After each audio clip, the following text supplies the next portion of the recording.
Hi everyone, myself Asta Gandhi. Welcome to AG History Companion. So this is part 2 of chapter 1st Geography class 10th. In this video we are going to cover topic that is types of resources. तो resources को चार basis पे classify किया गया है, तो वो study करेंगे कौन कौन से बेसिस पे क्लासीफाई किया गया है। First one is on the basis of origin. Resource का ओरिजिन कैसे हुआ, कहाँ से हुआ, तो इसके टू टाइप्स हैं, बायोटिक, अबायोटिक। तो बायोटिक रिसोर्सेज वो होते हैं मतलब जो लिविंग बींग्स होते हैं, और वो मतलब these are obtained from biosphere, biosphere से ओरिजिनेट करते हैं ये, एंड हैव लाइफ, और लिविंग बींग्स होते हैं। For example human beings, flora and fauna, fisheries and life stock. Abiotic resources all those things which are composed of non living things, जो non living thing से बने होते हैं, मतलब जिनके अंदर लाइफ नहीं होती, are called abiotic resources. For example rocks and metal. तो मेन डिफरेंस यही है कि जो लिविंग बींग्स हैं वो बायोटिक रिसोर्सेज, और जो नॉन लिविंग है वो अबायोटिक रिसोर्सेज। और एग्जांपल उसके अंदर human beings, flora and fauna, fisheries, life stock, और यहाँ पे अबायोटिक में रॉक्स, स्टोन, मेटल्स। ठीक है। Next one, on the basis of exhaustibility. Exhaustibility मतलब ख़त्म हो जाना किसी चीज़ का, एग्जॉस्ट हो जाना। ठीक है। तो वो जो भी रिसोर्स है वो एग्जॉस्ट कैसे होता है। Renewable resources and non renewable resources, to types में क्लासीफाई किया गया है। The resources which can be renewed और रिप्रोड्यूस्ड, जो रिसोर्स रिन्यू किया जा सकता है या रिप्रोड्यूस किया जा सकता है, लेकिन कैसे, bye physical, chemical and mechanical processes. तीन प्रोसेसेस से जो रिसोर्स रिन्यू किया जा सकता है उसको कहते हैं रेन्यूएबल रिसोर्सेज या रिप्लेनिशेबल रिसोर्सेज। ठीक है। जैसे कि सोलर एंड विंड एनर्जी। ठीक है, सोलर एनर्जी है उसको रीयूज़ कर सकते हैं, विंड एनर्जी को भी कर सकते हैं, water, forest and wild life, इन सभी को हम रिन्यू करके या फिर रीयूज़ कर सकते हैं। ठीक है। तो the resources which can be renewed और रिप्रोड्यूस बाय फिजिकल, केमिकल और mechanical processes are known as renewable resources. अब नॉन रेन्यूएबल क्या है, जो रिन्यू नहीं किए जा सकते। ठीक है, मतलब इन रिसोर्सेज को रिन्यू नहीं कर सकते। तो डेफिनेशन क्या होगी, the resources which can not be renewed और रिप्रोड्यूस्ड बाय फिजिकल, केमिकल और mechanical processes are known as non renewable या फिर नॉन रिप्लेनिशेबल रिसोर्सेज। ठीक है। अब इसका एग्जाम्पल क्या है, जैसे फॉसिल फ्यूल्स हो गए या फिर मेटल्स हो गए, फॉसिल फ्यूल्स या फिर मेटल। ठीक है। फॉसिल फ्यूल्स मतलब मिलियंस ईयर्स अगो के बाद फॉर्म होते हैं। ठीक है। तो हम इनको रिन्यू नहीं कर सकते हैं। ठीक है। और these occur over a very long geological time, मतलब इनको बनने में बहुत टाइम लगता है। This resources take million of years in their formation. उसके बाद नॉन रेन्यूएबल रिसोर्सेज को फर्दर टू टाइप्स में डिवाइड किया गया है, दैट इज़ रिसाइक्लेबल और नॉन रिसाइक्लेबल। मतलब कुछ प्लास्टिक वगैरह होते हैं, प्लास्टिक को हम रिसाइकल कर सकते हैं फिर रीयूज़ कर सकते हैं, और क्या बोलते हैं इसको, नॉन रिसाइकलेबल जैसे फॉसिल फ्यूल्स हो गए, इनको हम रिसाइकल नहीं कर सकते, ये टाइम के साथ एग्जॉस्ट हो जाते हैं। ठीक है। तो नॉन रेन्यूएबल रिसोर्सेज को फर्दर टू टाइप्स में क्लासीफाई किया गया है। Next is on the basis of ownership. तो ऑनरशिप के बेसिस पे रिसोर्सेज को चार टाइप्स में क्लासीफाई किया गया है। ऑनरशिप मतलब वो रिसोर्स किसका है, मतलब उस रिसोर्स का ओनर कौन है। सबसे पहले इंडिविजुअल रिसोर्स। तो फॉर एग्जांपल ये लैपटॉप है, मैं यूज़ कर रही हूँ, तो ये मेरा है ना, दिस इज़ इंडिविजुअल रिसोर्स। और विलेजेस में फार्मर्स के पास लैंड होती है, इंडिविजुअल लैंड होगी उनकी, जिसके ऊपर वो फार्मिंग वगैरह करते हैं और रिटर्न में गवर्नमेंट को रिवेन्यू दे देते हैं।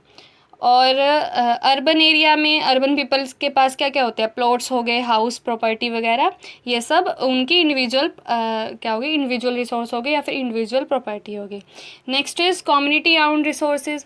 कम्युनिटी आउंड रिसोर्सेज क्या होते हैं, these resources are accessible to all the members of the community. मतलब कम्युनिटी के जितने भी मेंबर्स हैं सारे वो यूज़ कर सकते हैं, वो रिसोर्स जो भी है वो सारे यूज़ कर सकते हैं। फॉर एग्जाम्पल विलेजेस में ग्रेजिंग ग्राउंड हो गए, ब्यूरियल ग्राउंड्स, और विलेज पॉन्ड्स वगैरह में कैटल वगैरह को नहलाते हैं ना।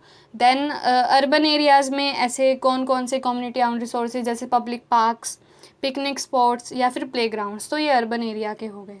देन नेशनल रिसोर्सेज, अब इंडिया की पॉलिटिकल बाउंड्री के अंदर जितने भी रिसोर्सेज होते हैं वो किसके रिसोर्स हैं? इंडिया के resource. So technically all the resource belong to the nation. और कई बार ऐसा होता है कि जो गवर्नमेंट ऑफिशियल्स हैं ना, उनके पास लीगल पावर होती है, वो प्राइवेट प्रॉपर्टी भी एक्वायर कर सकते हैं for public good. Public good के लिए कई बार वो प्राइवेट प्रॉपर्टी एक्वायर कर लेते हैं, जैसे कैनाल्स, रोड्स या रेलवेज़ वगैरह कंस्ट्रक्ट करनी हो, तो रास्ते में कोई प्राइवेट प्रॉपर्टी आ रही हो तो वो प्राइवेट प्रॉपर्टी एक्वायर कर सकते हैं, उसके पास इतनी पावर है। लेकिन रीज़न क्या होना चाहिए? For public good. Then oceanic area up to 12 nautical miles from the coast termed as territorial water। जो हमारा ओशियन एरिया है 12 nautical miles from the coast, coast से 12 nautical miles मतलब अप्रोक्स 19.2 किलोमीटर रीजन हो गया ये, वो हमारा टेरिटोरियल वाटर है। कितना? 12 नॉटिकल माइल्स। ये एमसीक्यू के लिए बहुत ज़्यादा इंपॉर्टेंट है। और कुछ अदर नेशनल रिसोर्स हो गए, जैसे मिनरल्स मिलते हैं जो हमारे इंडिया में, water resources, forest, wild life, और ये जो हमारी पॉलिटिकल बाउंड्रीज़ के अंदर जो लैंड हो गया, मतलब इंडिया का जितना भी लैंड है पॉलिटिकल बाउंड्री के अंदर, that is a territorial land. Then international resources, अब कुछ इंटरनेशनल इंस्टीट्यूशंस होते हैं वो रेगुलेट करते हैं कुछ रिसोर्सेज, जैसे यूएन हो गया, ये एक इंटरनेशनल ऑर्गेनाइजेशन है, तो उनके अंदर भी कुछ रिसोर्सेज होते हैं। और कोई भी इंडिविजुअल कंट्री है ना, वो बिना इंस्टीट्यूशन के परमिशन के उसको यूज़ नहीं कर सकती।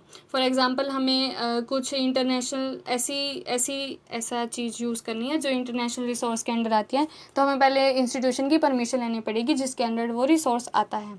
और the oceanic resources beyond 200 nautical miles of exclusive economic zone belong to open ocean।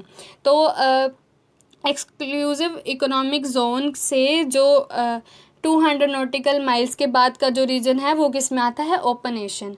Remember 200 nautical miles of the exclusive economic zone belong to open ocean.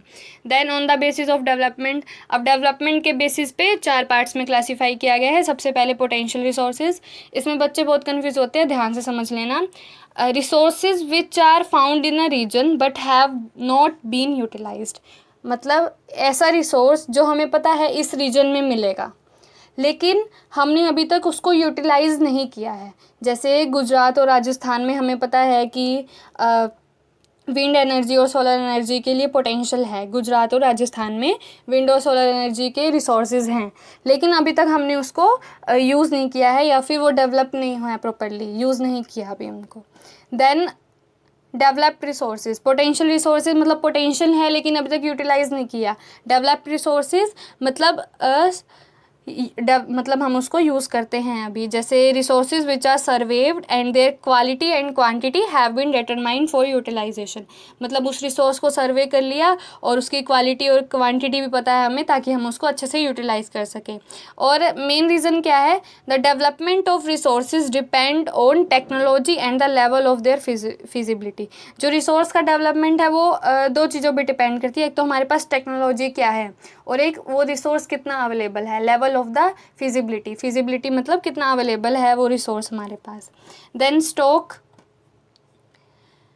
मतलब ऐसा रिसोर्स, मतलब हमें पता है उसके पास पोटेंशियल है जो हमारी नीड्स को सेटिस्फाई कर सकता है, लेकिन अभी तक हमें उसकी टेक्नोलॉजी नहीं पता कि हम उसको यूज़ कैसे करें। ठीक है, materials in the environment which have the potential to satisfy human needs but human beings do not have the appropriate technology to assess these are included among stock। For example हमें पता है water किससे बनता है? Hydrogen से और oxygen से, ये 2 गैसेज हैं, हमें इतना पता है ना, हमने इतना डिस्कवर कर रखा है, लेकिन अभी हमारे पास टेक्नोलॉजी नहीं है कि हम इन 2 गैसेज को यूज़ करके वाटर बनाएं, but we do not have the required technical know-how to use them for this purpose। तो इसको स्टॉक के अंदर रखा गया है। देन है रिजर्व। अब रिजर्व क्या चीज़ है? स्टॉक की तरह ही है बट हमें इसके अंदर टेक्नोलॉजी पता है लेकिन अभी तक यूज़ नहीं किया है।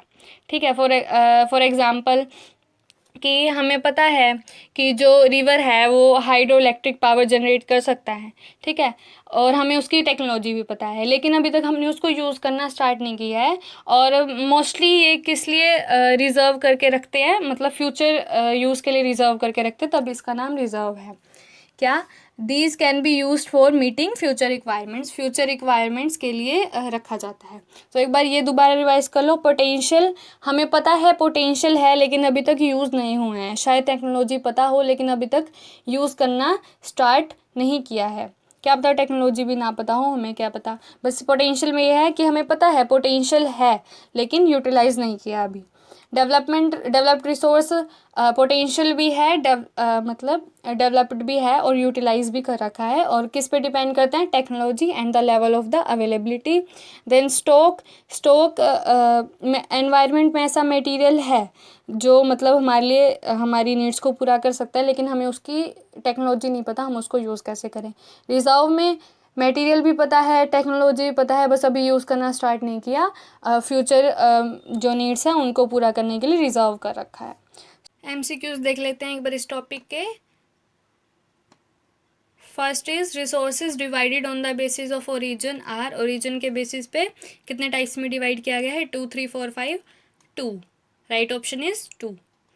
Resources classified as biotic and abiotic on the basis of, biotic and abiotic किस बेसिस पे क्लासीफाई किया गया है? ओरिजिन के बेसिस पे। So right option is A. All those things which are composed of non living things, ऐसी चीज़ें जो किससे बनी है? नॉन लिविंग थिंग से, उसको क्या बोला गया है? Abiotic. Rock is an example of dash on the basis of origin, origin के बेसिस पे रॉक किसका एग्जाम्पल है? ओरिजिन में कौन कौन से आते हैं? बायोटिक, अबायोटिक, तो किसका एग्जाम्पल है? अबायोटिक का। Then the resources which can be renewed और रिप्रोड्यूस्ड, जो रिन्यू हो सकते हैं, renewable resources. These resources take millions of year in their formation, जो मिलियन ईयर्स लेते हैं फॉर्मेशन के लिए। नॉन रेन्यूएबल रिसोर्सेज जैसे fossil fuels. Solar and wind energy are example of dash resource, solar and wind energy किसका example है? कौन से रिसोर्सेज का एग्जाम्पल है? Renewable resources. Renewable resources are further classified into dash types, 2 types में divide किया गया है, रिसाइक्लेबल और non recyclable. Many farmers own land which is allotted to them by government against the payment of revenue, तो individual जो resource है उसके अंदर फार्मर्स के पास लैंड होते हैं जिसके अगेंस्ट वो क्या देते हैं? गवर्नमेंट को रेवेन्यू देते हैं। So this is true. Community owned resources are accessible to, किस किस को असेसिबल होते हैं? इंडिविजुअल्स को, people belongs to a nation, only government officials, all members of a community. So right option is all members of a community. Then the country has legal power to acquire even private properties for public good, country के पास क्या ये power है क्या कि वो private property acquire कर सकते हैं for public good? Of course है, true. Land within the political boundaries and oceanic area up to dash nautical miles from the coast termed as territorial resource, अब इसके अंदर land within the political boundaries और oceanic area कितना coast से, जिसको हम territorial resource बोलते हैं, तो कितना था वो? 12 नॉटिकल माइल्स था। और किलोमीटर में कितना हो गया? 19.2। The oceanic resource beyond dash nautical miles of exclusive economic zone belong to open ocean, तो ओपन एशियन का मतलब एक्सक्लूसिव इकोनॉमिक जोन के कितने beyond nautical miles? 200 beyond nautical miles कहाँ से बिलोंग करता है? ओपन ओशन से बिलोंग करता है। Any country can utilise international resource without the concurrence of international institution, this is false, कोई भी कंट्री बिना परमिशन के इंटरनेशनल रिसोर्स यूज़ नहीं कर सकती। Which country has got the right to mine manganese nodules from the bed of the Indian Ocean from that area which lies beyond the exclusive economic zone, जो Indian ocean है उसका जो area exclusive economic zone से बाहर है, exclusive economic zone से बाहर है, उसमें कुछ मैग्नीज नोड्यूल्स मिलते हैं और एक कंट्री के पास वो राइट है कि वो मैग्नीज नोड्यूल्स निकाल सके वहाँ से, तो किस कंट्री को ये राइट मिला है? इंडिया को ही मिला है। Then resources which are found in a region but have not been utilised, ऐसा रिसोर्स जो मिला है, पोटेंशियल है, लेकिन अभी तक यूटिलाइज नहीं किया, potential resources. Next is Rajasthan and Gujarat have enormous potential for the development of wind and solar energy but not developed properly. So true, ये बताया ही है मैंने आपको. Resources which are found in a region but have not been utilized, ऐसा resource जो एक reason में मिला है लेकिन यूटिलाइज नहीं किया गया है, पोटेंशियल रिसोर्सेज. ये क्वेश्चन रिपीट हुआ है. The development of resources depends on technology and the level of their availability. तो जो रिसोर्स की डेवलपमेंट है वो किस किस पे डिपेंड करती है, technology and level of availability, मतलब फिजिबिलिटी, एक ही बात है. सो this is true. Materials in the environment which have the potential to satisfy human needs but human beings do not have the appropriate technology to assess these are including among. तो हमें material का पता है कि वो हमारी needs पूरी कर सकता है लेकिन हमारे पास एप्रोप्रिएट टेक्नोलॉजी नहीं है, so it comes under stock. Next is resources which can B use for meeting future requirements, जो रिसोर्स फ्यूचर रिक्वायरमेंट्स के लिए रिजर्व किया गया है, ऑल्सो नोन एज रिजर्व.